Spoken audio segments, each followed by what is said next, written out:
오늘은 성경 번역과 관련해서 오늘 제목이 개역성경의 천국은 심각한 오역이고 반드시 왕국으로 고쳐야 된다, 이런 그 제목을 가지고 개역성경의 치명적인 또 오류 중에 하나, 천국이라고 하는 이런 말에 대해서 제가 여러분에게 좀 설명을 좀 드리려고 합니다. 우리가 이제 성경을 읽자 그렇게 얘기하면 성경 처음 접하시는 분은 대개 신약 성경을 이제 접하게 되고, 그래서 이제 신약 성경 처음 읽으면은 마태복음을 이제 읽게 됩니다. 여기서 마태복음 1장 예수님의 계보도 나오고, 그 다음에 예수님 탄생하는 일도 이제 나오고, 헤롯이 예수님을 죽이려고 하는 그런 일도 나오고, 이런 가운데 이제 3장에 들어가면은 침례자 요한이라고 하는 하나님의 이제 사람이 나타납니다. 그래서 3장 2절에 침례자 요한이 와서 너희는 회개하라, 천국이 가까이 왔다. 우리 개역성경엔 천국이 가까이 왔다, 이렇게 이제 되는 말씀이 나와요. 또 조금 이따 이제 보겠지만 예수님도 4장에 이제 공생의 사역을 시작하면서 회개하라, 개역성경 표현에 따르면 천국이 가까이 왔다, 이렇게 이야기를 한단 말이에요. 그러면 개역성경 그대로 이렇게 성경을 읽게 되면은 예수님이 이제 천국을 알려주러 오셨구나, 천국 복음을 이제 전하러 오셨구나, 이렇게 이제 생각하는 거예요. 자, 그러면 개역 성경의 천국이 그럼 영어로는 어떻게 표현이 되어 있냐? 영어로는 Kingdom of Heaven.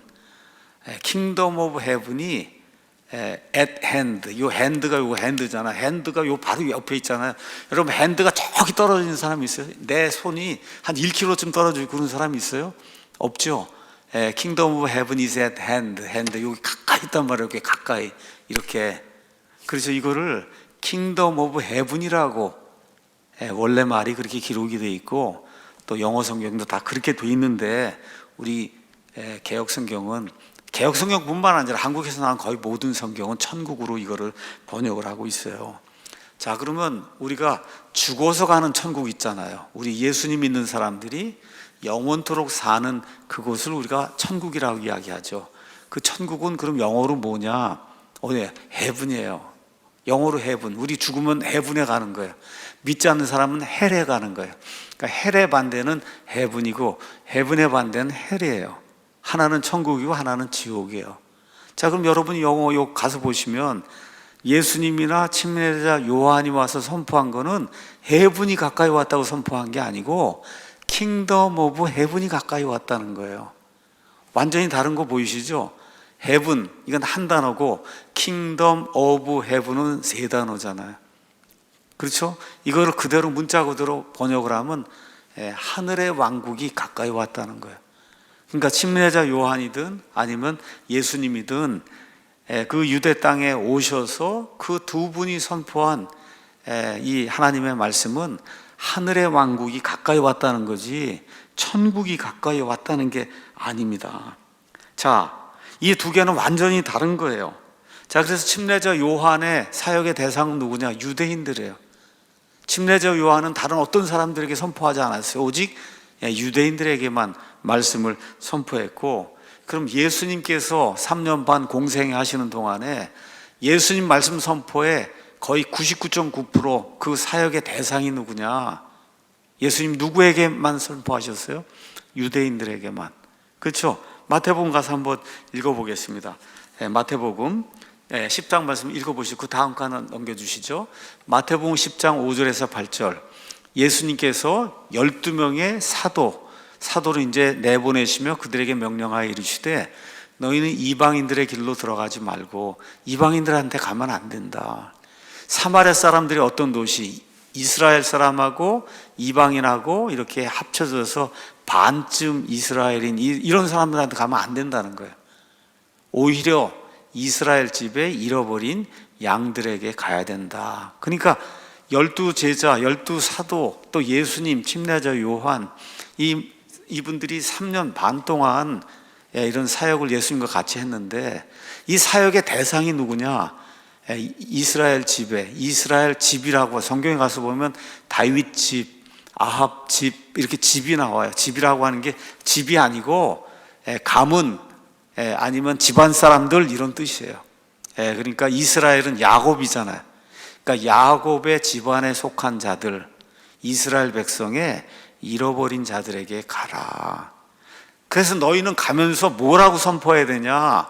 천국이 가까이 왔다. 그렇게 하는 게 아니라 하늘의 왕국이 가까이 왔다. 그렇게 선포를 해야 된다는 거예요. 그렇게 한 다음에 병든 자들을 고쳐주고 나병 환자들 정결하게 하며 죽은 자들 일으키고 마귀들 내쫓을 때 너희가 거저받았으니 거저줘라. 뭐예요? 메시아 표적. 왕국이 가까이 올 때 이사야서라든지 가서 보시면 메시아가 오면 이와 같은 표적, 기적들을 일으키라고 그렇게 이제 일으키신다고 되어 있으니까 구약 성경의 기록을 성취하기 위해서 그래서 병든 자들 고쳐주고 죽은 자들을 살리고 그렇죠? 나병 환자들 정결하게. 여러분 지금 저런 일 발생하지 않습니다. 어떤 사람이 가서 죽은 자들을 일으켜요? 그거 못하니까 어떻게 해요? 그냥 흉내만 마귀 쫓는다 귀신 쫓는다 그러고 빗자루 들고 이러는 거지. 진짜로 정말 예수님처럼 하려고 하고 제자들처럼 하려고 그러면 어떻게 죽은 자들을 일으키고 그렇죠? 그래야 되는데 그건 못하니까 귀신아 물러가라 그것만 이렇게 하는 거예요. 뭘 얘기하는 거냐? 메시아 표적으로서의 저와 같은 일들을 하라고 예수님 말씀하신 거지 예수님 믿는 사람이 저거 하라는 게 아니에요. 그리고 또 하나 여쭤볼게요. 지금 구약 시대예요? 신약 시대예요? 저런 모든 게 진행이 되는 게 구약이에요? 신약이에요?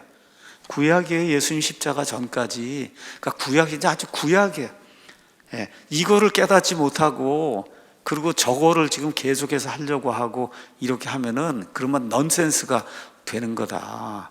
자, 그래서 예수님과 침례자 요한과 12사도와 70인가 이 모든 사람들의 사역의 대상이 누구냐? 유대인이에요.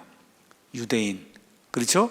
이들에게 표적들이 이렇게 나타난 거는 메시아 표적들을 그거를 이루어야만 메시아로서 사람들이 인정하기 때문에 저런 일들을 해라. 자, 그러면 메시아는 뭐 하는 사람이냐? 구약 성경에 계속해서 나오는 말씀이 뭐예요? 메시아가 온다. 그래서 그 얘기는 뭐예요? 왕이 온다는 거예요. 다윗의 왕좌에 앉아서 영원 무궁토록 이 왕국을 다스리는 그런 일이 발생을 한다. 그래서 누가복음에도 가서 보시면은 마리아에게 수태고지를 할 때 누가복음 1장에 이런 말씀이 기록이 되어 있습니다. 제가 읽어보겠습니다. 자, 31절에 보라 내가 내 태에 수태하 아들을 낳고 그의 이름을 예수라 하리라. 그가 크게 되고 가장 높으신 분의 아들이라 불릴 것이요 주 하나님께서 그의 조상 다윗의 왕좌를 그에게 주시리니. 왕좌를 그에게 주면 그가 뭐가 되는 거예요? 왕이 되는 거잖아요. 그렇죠? 그가 영원토록 야곱의 집을 통치하며 이스라엘, 야곱 이스라엘이잖아요. 집을 통치하며, 집이라는 거 얘기했죠. 가문, 가족 사람들, 그죠? 이거를 통치하며 그의 왕국이 무궁하리라. 그러니까 예수님이 왕이 된다는 거죠. 왕으로서 통치한다는 거잖아요. 그 왕으로서 통치하는 그 왕국이 하늘에서 이 땅에 오는 그런 왕국이기 때문에 그 왕국의 이름이 하늘의 왕국이다. 지금 성경이 그렇게 이야기하고 있는 겁니다. 그러니까 예수님께서 또 침례자 요한이 회개하라 하늘의 왕국이 가까이 왔다. 너희는 선포하여 이르기를 하늘의 왕국이 가까이 왔다. 이런 거 얘기할 때는 메시아가 왕이 돼서 이스라엘 땅에서 그들이 기다리는 그런 메시아로 이스라엘을 구속할 그런 분으로 오셔서 다윗의 왕좌에 앉아서 영원토록 왕으로 통치하는 그 일, 그 일이 바로 어떻게 at hand, 바로 요 손앞에 있다는 거예요. 지금 요렇게 지금 와 있다. 지금 그 얘기를 하고 있는 거예요. 메시아 왕국의 도래를 선포하는 거죠. 말씀드린 대로 킹덤 오브 헤븐 할 때 오브란 말은 소유격도 되고 목적격도 되고 주격도 되고 또 뭐가 있어요? 거기에 근원이 어디다? 킹덤 오브 헤븐, 하늘로부터 오는 왕국이라는 거예요. 그 기원을 이야기하는 거예요. 자, 그 다음 거 이제 가서 보시면, 자, 킹덤 오브 헤븐을 중국말로 정확하게 번역하면 어떻게 해야 되냐? 천왕국이 돼야 되는 거예요. 천왕국. 그렇죠. 킹덤, 왕국이고, 그렇죠. 킹이 있으니까. 그 다음에 하늘. 그래서 중국말로 번역하면 천왕국이 돼야 되는데, 이거를 중국어 성경에 뭐로 번역해냐? 천국으로 번역을 해놓은 거예요. 왕을 빼놨단 말이에요.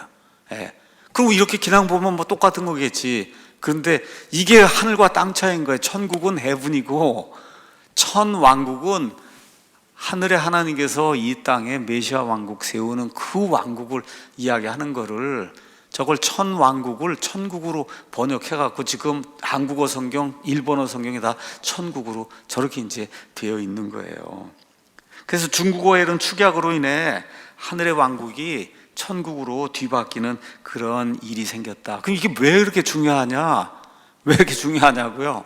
창세기부터 요한계시록까지 성경의 총 주제를 얘기하라 그러면 하나님의 통치가 이 땅에서 이루어지고 온 우주 공간에서 이루어지는 거예요. 하나님의 왕국은 통치라고 생각하시면 하나님의 왕국 통치가 하나님 원하시는 대로 이 땅에 온전히 이루어지는 게, 그게 성경의 총 주제예요.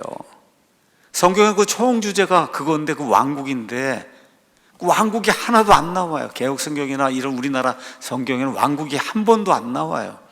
이러니 그 성경을 읽으면은 어떻게 하나님의 뜻을 우리가 이해할 수가 있겠어요? 그래서 다시 말씀드립니다. 성경의 핵심 주제는 사람의 구원이 아니고 하나님의 뜻이 이루어지는 하나님의 왕국의 설립이 가장 중요한 거고, 그 일을 위해서 하나의 그것 중에 하나가 사람의 구원이 있고 마귀의 멸망이 있고, 그렇죠? 이런 일이 있는 거지, 사람을 구원하는 게 그게 성경의 총 주제가 아닙니다. 성경의 총 주제는 하나님 뜻이 온전히 온 우주 공간에서 이루어져서 하나님이 홀로 영광을 받으시는 거, 그게 성경의 총 주제. 그거 이루어지는 걸 하나님의 왕국이 이루어지는 거다, 그렇게 이야기를 하는 거예요. 자, 한 국가의 통치 체제는 누가 그 권력을 행사하는가에 따라 달라지게 됩니다. 그 땅에 살고 있는 백성 개개인이 통치 권력, 주권을 이제 행사하면, 그러면 우리가 보통 민주국이 된다, 그렇게 이야기하고, 왕이 홀로 통치하면 왕국이 된다, 왕국이 되는 거예요. 그럼 성경 속에 하나님의 통치 체제는 뭐냐? 하나님께서 사람들처럼 그냥 여러 사람들 뜻을 투표로 다 물어갖고, 그래갖고 너희들 뜻이 그래? 그럼 내가 그렇게 하겠다. 하나님이 그렇게 하시면 그게 민주국인데, 성경은 그렇게 하지 않아요. 오직 하나님의 뜻 하나만 서는 거예요. 그러니까 뭐가 돼야 돼요? 왕국이 돼야 되는 거예요. 왕국. 스가랴서 14장 가서 보시면 천년왕국이 이루어지는 그 내용이 그 안에 이제 기록이 되어 있습니다. 스가랴서 14장 4절 가서 보면 그날에 이제 7년 왕국의 맨 끝에 이제 여호와 하나님, 예수님이 이 땅에 내려오시, 어디 내려오시냐? 예루살렘 앞 동쪽에 있는 올리브 산 위에 내려오신단 말이에요. 이렇게 내려오시면서 거기 가서 보니까 9절에 그 주, 그 여호와 하나님, 그 예수님께서 온 땅을 다스리는 뭐가 돼요? 왕이 된다고 되어 있잖아요. 온 땅을 다스리는 왕이 된다. 그 다음에 넘어가서 또 가서 보시면은 16절 또 17절에 예루살렘을 대적하였던 모든 민족들 중에서 남아있는 모든 자가 참으로 해마다 올라와 그 왕이에요. 왕 아주 대문자로 이렇게 기록이 돼 있잖아요. 그 군대들의 주께 경배하며 장막절을 지키리라. 이스라엘의 그 7개 명절 중에 마지막 하나 남은 거 장막절, 그거는 이방인들도 천년왕국 때 지킨다. 땅의 모든 가족들 중에서 누구든지 그 왕, 곧 군대들의 왕이 다스리는 거예요. 왕이 다스리는 이런 체제, 이거를 성경은 킹덤이라고 이야기하고 있는 거예요. 그러니까 신구약 성경의 중심 주제는 하나님의 뜻이 온 우주 공간에서 온전히 이루어진 왕국을 통해 하나님께서 영광을 받으시는 거다. 그렇죠? 그래서 성경은 처음부터 끝까지 하나님의 왕국에 대한 개념, 킹덤, 하나님의 왕이 돼서 온 세상을 치리하는, 그래서 구약 성경 같은 경우는 우리가 신정정치라고 이야기하잖아요. 처음엔 하나님이 직접 이렇게 하시다가 나중에 왕들을 세우고 해도 그냥 대리자 역할을 하는 거지, 하나님이 왕이 되는 이와 같은 그 체제, 이것이 이제 구약 시대의 이제 체제였습니다. 자, 그러니까 성경을 읽을 때 예수님께서 이제 마태복음 가서 보니까 사람의 몸을 입고 이 땅에 이제 오시잖아요. 아기로 태어났어요. 그랬더니 동방에서 지혜자들이 와가지고 마태복음 2장 2절에 유대인들의 왕으로 태어나신 분이 어디 있냐, 그렇게 묻잖아요. 요 아기가 요만한 애가 태어났는데 뭐라고, 유대인들의 왕으로 태어나신 분이 어디 있느냐, 우리가 그분께 경배하러 왔다. 왕, 그렇죠? 예수님께서 공생애 시작하실 때도 회개하라, 하늘의 왕국이 가까이 왔다. 왜요? 내가 왕인데, 왕으로 지금 왔으니까, 왕이 이제 왕국을 세우려고 하니까 하늘의 왕국이 바로 요 앞에, 요 손 앞에 있다는 거예요. 지금 예수님이 그렇게 이야기하시잖아요. 예수님이 십자가에서 돌아가실 때 십자가 위에 쓰인 명패에도 이 사람은 유대인들의 왕, 그렇죠? 나사렛 예수. 마태복음 21장 37절. 그러니까 다 왕 이야기가 나오는데, 이게 진짜 왕을 이야기하는 거다. 진짜 왕이지 뭐 어떤 다른 의미의 영적인 왕을 이야기하는 게 아니에요. 그래서 예수님은 구약 성경에 예언이 된 대로 메시아로, 특별히 유대인들의 왕으로 오셔서 구약 성경에 예언된 하나님의 메시아 왕국을 그들에게 주시려고 3년 반 동안 모든 메시아 표적들, 심지어 죽은 사람들을 살리는 이와 같은 기적들까지 다 보여주시면서 이들에게 내가 구약 성경에 예언이 된 메시아고 너희들의 왕이다. 그렇게 기다렸잖아요. 메시아를 그렇게 기다리다가 침례자 요한이 나타나니까 당신이 그 메시아입니까? 그렇게 얘기하잖아요. 나는 아니다. 그렇게 얘기하잖아요. 그래서 예수님이 이렇게 3년 반 공생애를 통해서 유대인들에게 내가 바로 그 왕이다, 이렇게 이제 자신을 제시하시는데, 유대인들, 특히 유대인 지도자들이 예수님 반대하고 이렇게 이제 하면서 예수님을 잡아 죽이는 그런 일이 생기니까 마태복음 23장 이런 데 끝에 이제 조금 이따 읽겠지만 가서 보시면 너희가 주의 이름으로 오시는 이여 하고 나를 받아들일 때, 재림의 때까지는 너희가 다시 나를 보지 못한다. 그래서 그 왕국이 연기가 되는 거야. 그 연기가 되는 이 기간사에 뭐가 생겨요? 교회라고 하는 게 지금 생기는, 이런 일이 생기는 거다. 성경이 그렇게 이야기하는 거예요. 그러니까 성경을 읽을 때 하나님께서 아담을 통해서 이루시고 했던 게 뭐예요? 왕국을 이루시려고 했던 거예요. 그 왕국을 마귀의 유혹에 빠져넘어가서 죄를 짓고 그걸 이루지 못했단 말이에요. 그러니까 왕국에 대한 이해가 없이는 성경을 읽어도 그저 맨날 하는 게 구원밖에 모르는 거예요. 그 다음 뭐 좀 깨끗하게 살아야 되겠다, 거룩하게 살아야 되겠다, 이런 식으로만 성경을 읽으면 하나님의 온전하신 뜻을 이해하는 게 불가능하죠. 자, 그 다음에 가서 보시면 마가복음이 이제 나오는데, 마가복음 1장 1절 14절 우리 킹잼 성경에 가서 보시면 하나님의 아들 예수 그리스도의 복음의 시작이다, 1절이 이게 나온 다음에 요한이 감옥에 갇힌 뒤에 예수님께서 갈릴리에 오셔서 뭘 선포해요? 하나님의 왕국의 복음을 선포한다. 이렇게 돼야 맞는 거거든요. 근데 NIV나 개혁성경은 갈릴리에 오셔서 하나님의 복음을 전파해요. 이렇게 되면 안 되는 거잖아요, 여러분. 제일 중요한 단어가 뭐가 빠졌어요? 왕국이 빠졌잖아요. 이렇게 성경이 다르단 말이에요. 그러니까 우리 개혁 같은 걸로 계속 저 읽어봐야 그냥 뭐 하나님 복음을 선포했구나, 이렇게 분이 이해가 안 되는 거예요. 근데 올바른 성경은 하나님의 왕국의 복음을 선포하기 시작했다. 하나님 뜻이 온전히 이루어지는 그 왕국, 이거를 선포하기 시작했다는 거예요. 그래서 말씀드린 대로 이렇게 왕국이 중요하기 때문에 예수님이 공생이 시작하시면서 회개하라, 하늘의 왕국이 가까이 왔다, 이렇게 하늘의 왕국이 가까이 왔다는 것을 천국이 가까이 왔다 이렇게 번역을 하니, 여러분과 제가 아는 것처럼 심지어 믿지 않는 사람들도, 기독교인들은 죽으면 천국 가, 그렇죠? 다 그 천국으로 이해하고 있는 거예요. 회개하라, 천국이 가까이 왔다. 아, 예수님이 그 천국 가라는 거구나. 그 틀렸다는 얘기 아니에요, 제 얘기는. 그런데 성경의 원래 뜻은 그게 아닙니다. 그게 아니고 뭐예요? 유대인들에게 하늘에서 오는 왕국, 왕으로 내가 왔으니까 왕국이 바로 요 손 앞에, 요 앞에 와 있으니 나를 믿고 메시아 왕국을 받아들이라고 하는 그런 뜻이고, 그건 뭐 영어로 읽으면 이게 너무 명백한 그런 뜻이고, 그렇게 미국 사람들이 다 이해를 하고 있고, 근데 이거를 예수님이 죽어서 가는 천국을 선포하러 왔다고 그렇게 이해하는 분들이 거의 99.9% 아니겠어요, 이 땅에서는. 그러니까 마태복음부터 읽으시면서 그냥 계속 이렇게 하면 천국 가는 거구나 하고, 지금 구약이란 말이에요.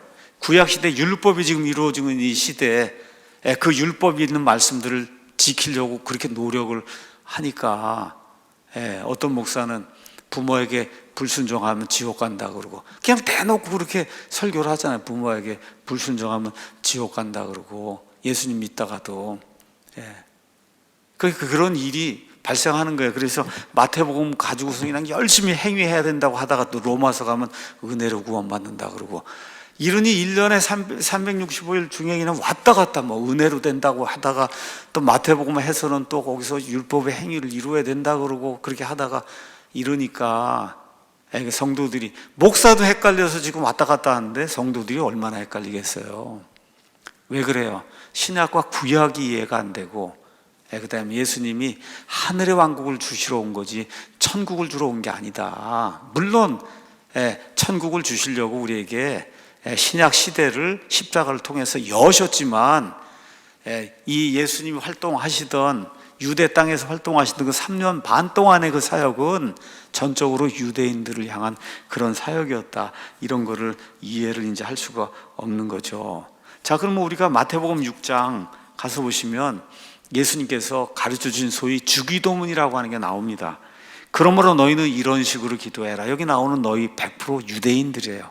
1차적인 대상이 유대인이에요. 그래서 우리 미국에 있는 침례교인들, 우리 주기도문을 외우지 않습니다. 왜 외우지 않느냐? 이 말씀이 틀리다 뭐다 그런 얘기가 아니라, 이 주기도문의 대상은 유대인이지 우리 교회가 아니에요. 그래서 안 하는 거예요, 이거를.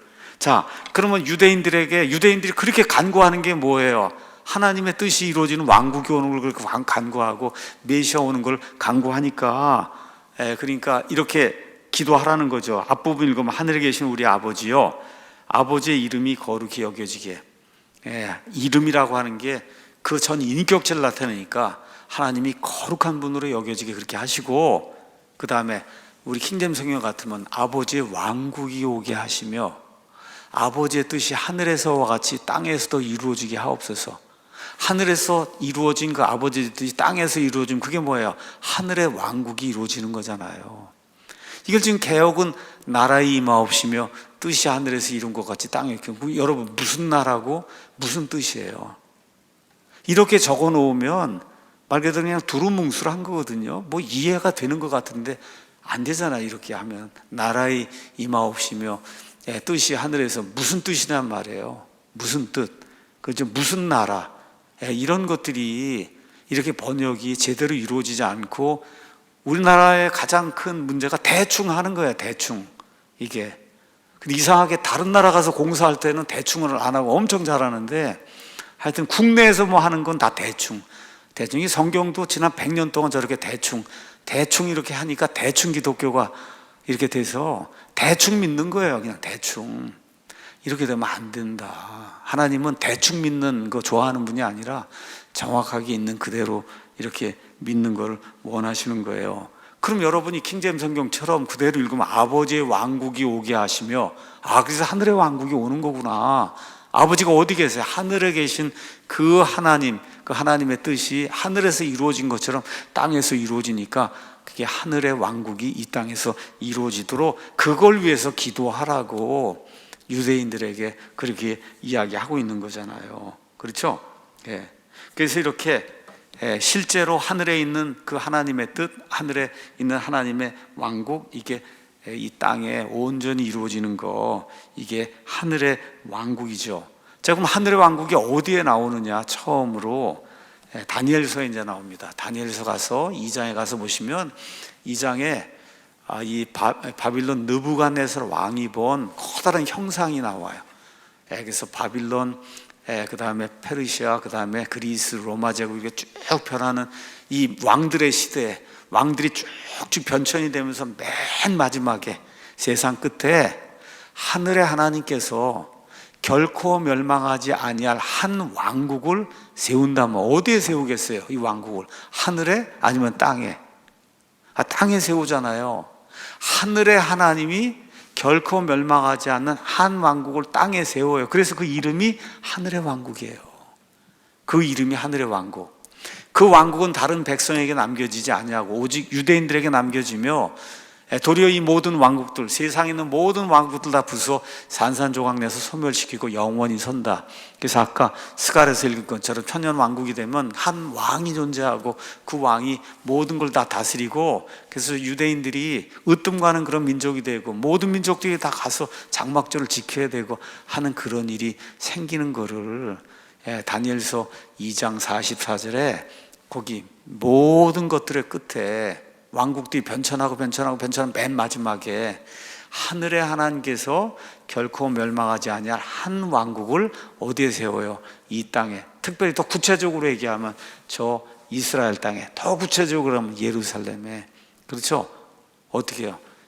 올리브산에 재림하셔서 그래서 온 땅을 다스리는 왕이 되시는 그런 일. 그래서 저게 하늘의 왕국이라고 이제 성경이 이야기하고 있는 거죠. 그래서 예수님은 이 땅에 오셔서 내가 이 왕국을 주러 왔다, 회개해라, 돌이키고, 그리고 어떻게 해야 돼요? 이 하늘의 왕국을 가져온 나 왕을 믿으라고 그렇게 이제 이야기하는 거예요. 이거를 회개하라, 천국이 가까이 왔다 그래서 죽어서 가는 천국, 그거를 제시하러 오셨구나 이렇게 생각하면 성경이 주어진 그 1차적인 뜻, 그거를 그냥 갖다 버리는 거예요. 근데 마태복음 23장 37절에서 39절 나와 있는 것처럼 예수님이 그렇게 오랫동안 암탉이 자기 날개로 자기 병아리들을 감싸고 하듯이 그렇게 안아주고 뭐 표적들 다 보여주고, 예수님이 보여준 표적들 그거 행한 사람이 어디가 있어요? 그렇죠? 모든 거 다 메시아로서의 모든 표적들 다 보여주고 그래도 어떻게 해요? 안 믿겠다 그러고, 그리고 예수님을 죽이잖아요. 그렇죠? 그래서 이들의 불신으로 말미암아 로마서 11장 30에서 31절 가서 보니까 이 사람들의 불신으로 말미암아, 그래서 이방인들에게 하나님의 긍휼이 전해지면서 그 사람들이 회개하고 돌아오는 그 시점까지 뭐가 열려요? 유대인 이방인 할 거 없이 예수님 믿는 사람들이 예수님의 몸이 되는 교회라고 하는 이런 신비의 이건 기관이 이제 형성이 이제 되는 거죠. 자, 그런데 드디어 이제 교회 시대가 다 끝나고 드디어 이제 예수님이 재림할 때가 됐어요. 재림. 자, 그럼 재림하시면 뭘 세우실까? 이 땅에 왕국을 세우시겠죠. 그렇죠? 그러면 그 재림하실 때, 재림하시기 전에 또 온 세상에 다니며 선포해야 될 복음이 있을 거 아니에요. 그렇죠? 그럼 그 복음은 무슨 복음이겠어요? 왕국이 가까이 온다, 그 복음. 그래서 그걸 전해야 될 거 아니에요. 왕국이 가까이 온다. 자, 그래서 여기 가서 보면 마태복음 가서 보겠습니다. 24장 13절 14절 그러나 끝까지 견디는 자 바로 그 자는 구원을 받으리라. 이 천국 복음이, 여기 개역성경 이 천국 복음이 모든 민족들에게 선포가 되면 그때 끝이 온다, 그렇게 얘기를 하잖아요. 그렇죠? 그게 아니고 왕국의 이 복음, 다시 말해 회개하라, 하늘의 왕국이 가까이 왔다고 하는 이 복음이 이때는 모든 민족들에게 선포가 돼요. 이제 왕으로 오셔서 예루살렘에서 다스리지만 모든 민족들까지 다 포함이 되는 이런 시대가 열리니까, 그러니까 뭐라고 번역이 돼요? 왕국의 이 복음. 예수님이 3년 반 동안 외쳤던 복음이 뭐예요? 하늘의 왕국이 가까이 왔다는 이 왕국의 이 복음이 모든 민족들에게, 누구를 통해서? 유대인들을 통해서. 그럼 그 사람들이 어디에 나와요? 요한계시록 7장에 가서 보시면 14만 4천, 그렇죠? 유대인들의 그 12지파에서 나온 12,000명씩 나온 14만 4천 명, 이 사람들이 온 세상을 두루 다니면서 선포할 그런 복음이, 한마디로 얘기하면 회개하라, 하늘의 왕국이 가까웠다. 이제 재림하시면은 왕이 올 날이 이제 얼마 안 남았다는 거예요. 그거를 선포하는 이와 같은 이 왕국의 이 복음이 선포되는 그런 때가 온다고 예수님이 그 얘기했는데, 글쎄 이거를 천국 복음이라고 이렇게 또 해놓으니까 천국 복음 전해야 된다고 또 열심히 이렇게, 뭐 나쁘다는 얘기는 아닙니다. 근데 제가 말씀드리고자 하는 건 하나님의 뜻하고는 전혀 상관없는 그냥 아전인수식, 그냥 자기 성경 해석으로 자기 도처가 돼서 이제 그렇게 하는 거다. 그렇게 되면 안 되잖아요. 그래서 여기 끝까지 견디는 자도 다 어떻게 해석해요? 목숨을 내걸고 주님께 헌신해라, 끝까지. 이렇게 해석을 하는 거예요, 끝까지가. 근데 그게 아니라 왕국의 이 복음이 모든 민족들에게 증언으로 온 세상에 선포가 다 돼서 7년 환란기가 끝나면 그때 끝이 온다는 그 끝이지, 죽을 때까지 목숨 바치라는 그 끝이 아닙니다. 맞죠? 예. 지금 이러한 맥락을 잘 이해를 하고, 그리고 이제 성경을 읽어야 되는데, 다시 말씀드려 로마서 이제 11장 25절 26절 거기 가서 보시면 이방인들의 충만함이 다 들어온 뒤에, 교회 시대가 막을 다 내린 뒤에 그 다음에 어떻게 돼요? 남아있는 이스라엘, 믿음을 가진 그 이스라엘이 모두 구원받는 그 일이 스가랴서 12장 13장 14장에 기록이 되어 있는 그 일이 이루어진다. 그러면 그때 어떻게 돼? 끝이 오는 거예요. 무슨 끝이에요? 7년 환란기 끝이 되면서 그 다음에 천년왕국이 이제 이루어지는 거죠. 자, 그래서 요한계시록에도 가서 보면 요한계시록 7장에 우리 하나님의 종들의 이마 안에 인을 찍어 그들을 봉인할 때까지 땅이나 바다나 나무들을 해치지 말라. 그래서 4절에 내가 봉인된 자들의 수에 대해 들었는데 이스라엘 자손의 모든 지파에서 봉인된 자들이 14만 4천 명이다. 이스라엘, 그렇죠? 자손의 모든 지파. 그러니까 우리가 아니에요. 우리가 전혀 아니고. 그래서 이 사람들이 온 세상 두루 다니며 뭘 선포해요? 하늘의 왕국이 가까이 왔다. 이제 왕이 오실 때가 됐다. 이렇게 이제 선포하는 거죠. 그래서 7년 환란기에는 하늘의 왕국이 가까이 왔다는 왕국의 이 복음이 온 세상 모든 민족들에게 퍼지고, 그 이후에 예수님이 왕으로서 하늘로부터 이제 땅에 강림하셔서 이 땅에 천년 왕국을 세우시는 거예요. 스가랴서 14장에 기록이 된 대로. 그러니까 뭐 선교단체, 교회 등이 마태복음 24장 천국 복음을 온 세상 모든 미전도 정독에 다 가서 이제 전해야 그때 예수님이 오니까 빨리 가서 전달해야 된다. 나쁜 의미 아닙니다, 제가. 근데 그게 성경을 모르기 때문에 자의적으로 해석한 그런 결과다. 그렇게 해석하면 안 된다는 거죠. 이거는 후천년주의, 자기 힘으로 뭐 하면은 그땐 예수님이 오신다, 이러한 그 발상에서 나오는 거거든요. 그런 거 아니에요. 성경은 하나님 의도가 그게 아닌 거예요. 자, 그래서 이렇게 돼서 이제 마태복음 끝나고 예수님 십자가에서 죽으시고 그 다음에 묻히시고 이제 부활하시고, 그리고 이제 승천하실 때가 됐어요. 그 승천하실 때 내용이 어디에 기록이 되어 있냐? 사도행전에 기록이 되어 있습니다. 우리 가서 사도행전 잠깐 보겠습니다. 사도행전 1장에 가서 보면 1장에 이렇게 이제 기록이 되어 있어요. 1장 3절에 그분께서 순환을 받으신 뒤에 또한 그들에게 절대 확실한 많은 증거들로 자신이 살아계심을 보여주시고 40일 동안 그들에게 자신을 보이시며 하나님의 왕국에 관한 것들을 또 말씀하신 거예요.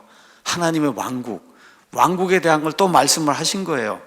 자, 이런 가운데 이 사람들이 이제 모여요. 6절에. 그러므로 그들이 함께 이제 왔을 때 예수님께 이제 여쭈어 묻는 거예요. 주여, 여기 킹잼성에 주께서 이때 그 왕국을 이스라엘에 다시 회복시키려 하십니까? 조금 아까 그 얘기했던 3절에 나온 그 왕국, 그게 뭐예요? 3년 반 동안 예수님이 외치고 다녔던 그 왕국, 이제 부활하셨으니까, 그렇죠? 이제는 그거를 이스라엘에게 회복을 좀 시켜주시려고 그럽니까?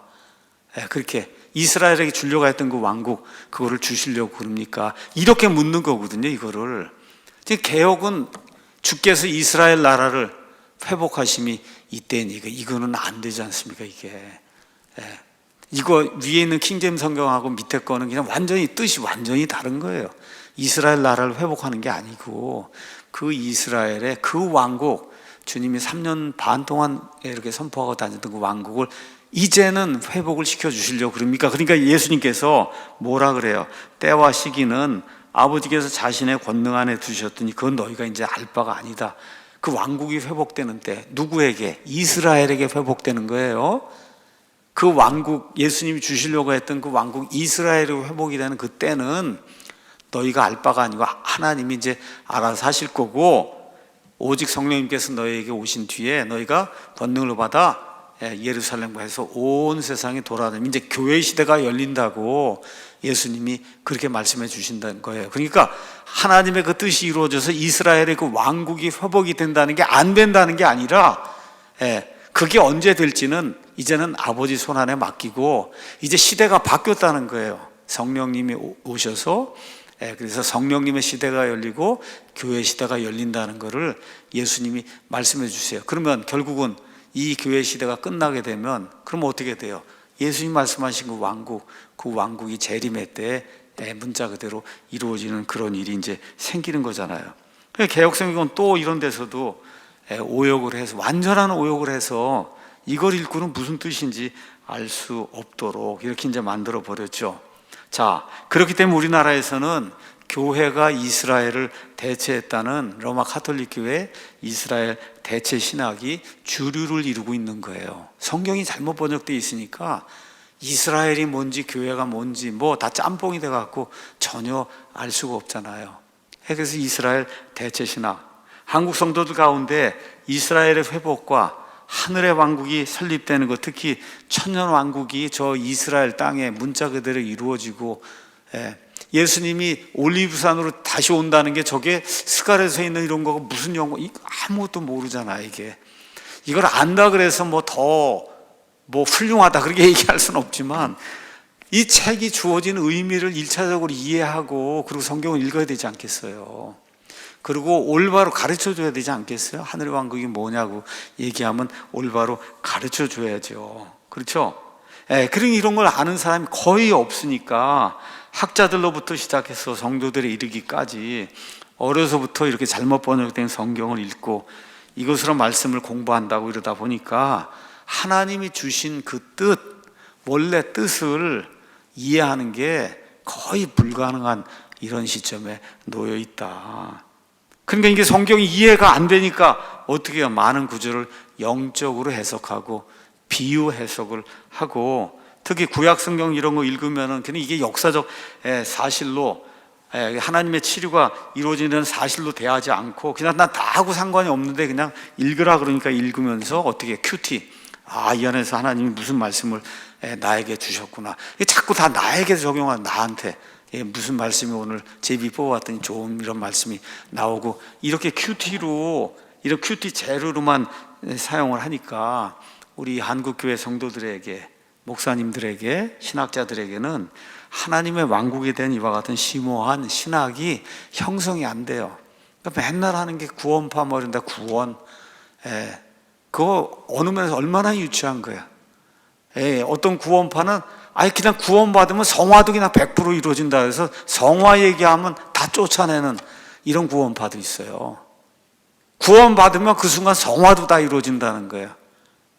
그럼 어떻게 해요? 죄를 짓고 뭐하든 아무 상관이 없는 이런 방종으로 이끄는, 이게 얼마나 유치한 일입니까? 이런 일이 대한민국 땅의 교회라고 하는 데서 이루어지는 거죠. 그래서 하나님께서는 자신의 뜻이 이 땅에 이루어지는 왕국을 세우려 하시고, 그래서 주기도문도 주시고 그것대로 하늘의 왕국이 이 땅에 오도록 그렇게 기도하라고 하시고, 자, 이렇게 하나님의 왕국이 이 땅에 이루어지는 이 원대한 계획 안에 사람의 구원도 들어있고 마귀가 파멸되는 것도 들어있어요. 그러니까 성경을 읽으면서 사람의 구원이 하나님의 계획의 전부라고 이렇게 착각하는 그런 구원파적인 그런 사고를 가지면은 그럼 아주 작은 그런 그리스도인이 이제 되는 거죠. 기존 한글 성경들을 제외한 다른 모든 성경에서 왕국으로 번역, 이게 루터 성경에도 모두 다 왕국으로 번역이 됐거든요. 이 킹덤이라고 하는 단어는 성경에 총 342회가 나와요. 원래는 왕권이란 뜻이에요. 킹십 이렇게 돼 있는데 후에는 주로 왕이 다스리는 통치체제, 왕국을 의미하게 됐어요. 이런 중요한 단어를 나라, 천국, 아니면 그냥 국, 바사국, 여러분 바사국 들어봤어요? 바사국. 바사국 군이 이렇게 번역되는, 다니엘서에 가서 보면 바사국 군이 나타나서 가브리엘을 막았다 그러잖아요. 여러분 그거 읽고 무슨 뜻인지 이해하셨어요? 바사국 군이, 페르시아, 페르시아 군이 통치자, 페르시아의 통치자, 이거를 바사국 군이라고 이렇게 번역을 해놨으니 이걸 읽고 어떻게 이 성경을 해석할 수 있겠어요? 그러니까 이런 중요한 단어를 이런 식으로 번역하면 안 된다. 일관성 있게 킹은 다 왕으로, 킹덤은 다 왕국, 그렇죠? 또 어떤 경우엔 왕권 이렇게 다 번역을 해야만, 그래야 성경을 쭉 찾아서 왕하고 왕국만 딱 찾으면 어떻게 되는구나를 신학자나 누구 도움 없이 그냥 성경을 읽으면은 딱 이해할 수 있게 되는 거예요. 이게 성경을 성경으로 푸는 거다. 그렇죠? 이렇게 되다 보니까 성경의 핵심 주제를 이해할 수가 없고, 그러면서 성경의 핵심 주제를 보여주는 이 왕국이라고 하는 단어는 여호와의 증인들의 전용 용어로 전락을 해버렸잖아요. 여호와의 증인들이 모이는 데가 뭐예요? 왕국회관이잖아요.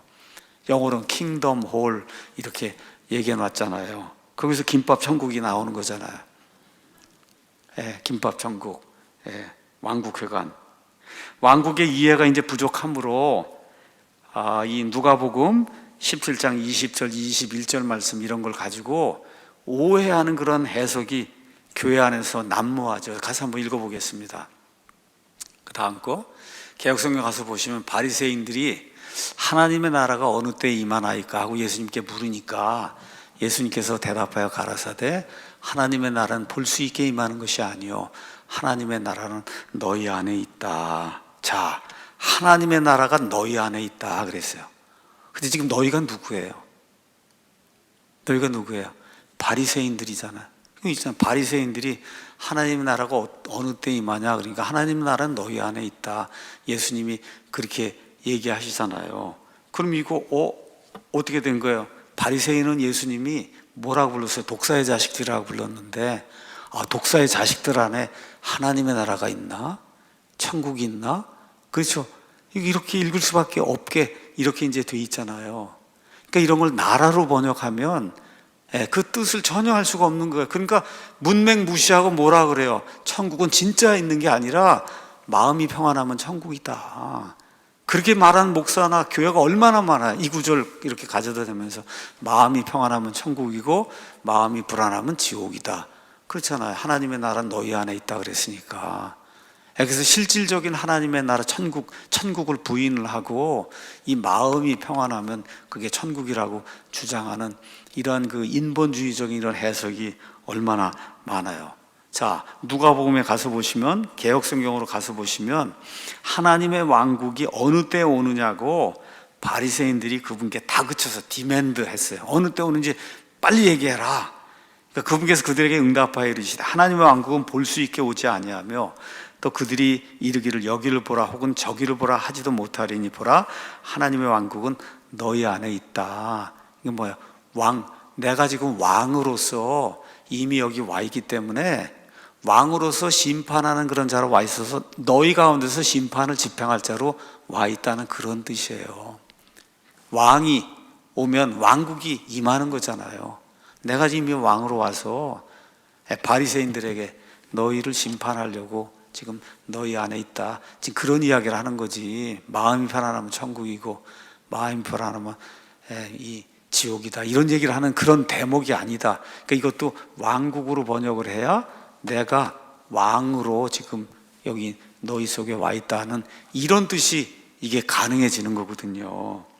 그래서 이런 것들을 나라로 번역하고 그러면 안 된다. 그러면 우리가 가서 보니까 개역성경에는 하나님의 나라, 그 다음에 천국 이렇게 번역해 놨어요.